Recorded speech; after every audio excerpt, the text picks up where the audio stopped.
Steep losses today, with the major indices across the North and the South America experiencing a broad sell-off between the heightened investor anxiety. In the United States, the Dow Jones Industrial Average plummeted 2,231 points or 5.50, closing at 38,000. Also, while the S&P 500 dropped 5.97% to reach 5,000, and the tech-heavy Nasdaq tumbled 5.82% to reach 15,000.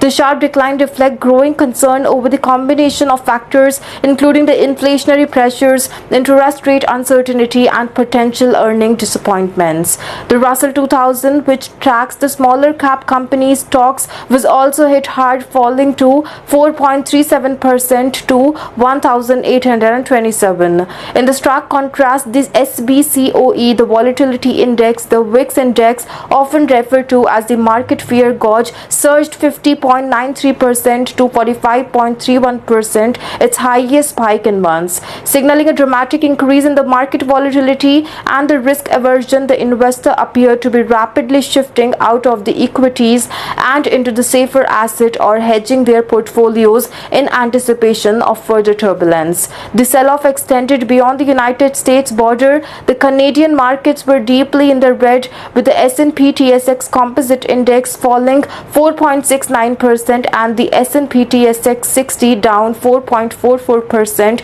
reflecting a widespread retreat from the risk across the sectors, including the energy, finance, and materials. Also, the Latin America markets also faced significant pressures. Brazil Bovespa index sank nearly 2.96%, losing over 3,800 points, while the Chile's S&P IPSA and Mexico's S&P BMV IPC dropped 2.79% and 4.87% respectively. Today's market action underscores rising unease among investors who are grappling with the tightening of the financial conditions, geopolitical tension, and a general loss of the confidence in near-term economy stability. With the VIX spiking sharply and the key global indices shedding billions in the market value, sentiment has clearly shifted into a defensive mode. Also, the coming days will be critical in determining whether this is a short-term correction or the start of a deeper, more prolonged downturn. Commodity market reflected a day of divergence, with the significant movement observed across the energy, metal, and agriculture sectors.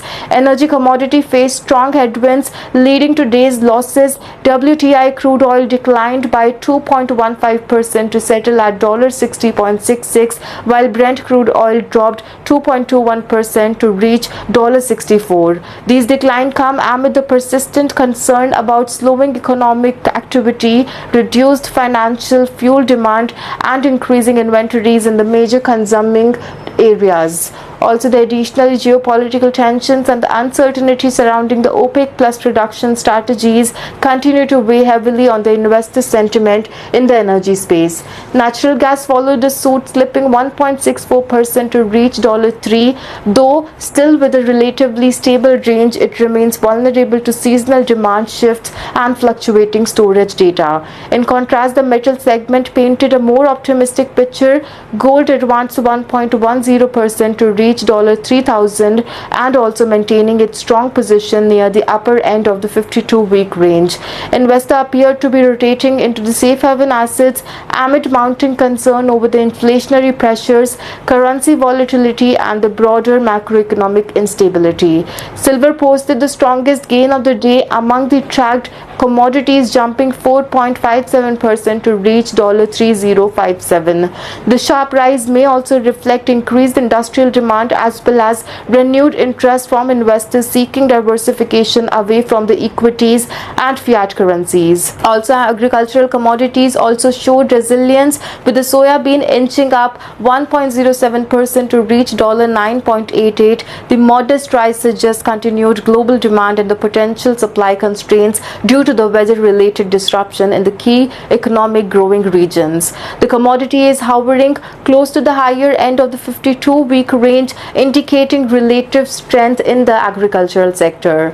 Overall, today's performance illustrates a contrast between the declining energy prices and the upward momentum seen in the metal and agriculture.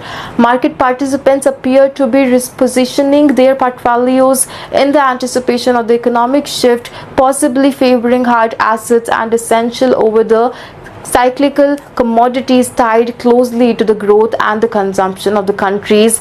As the volatility continues to define market dynamics, commodity will likely remain a focal point for both hedging strategies and speculative plays in the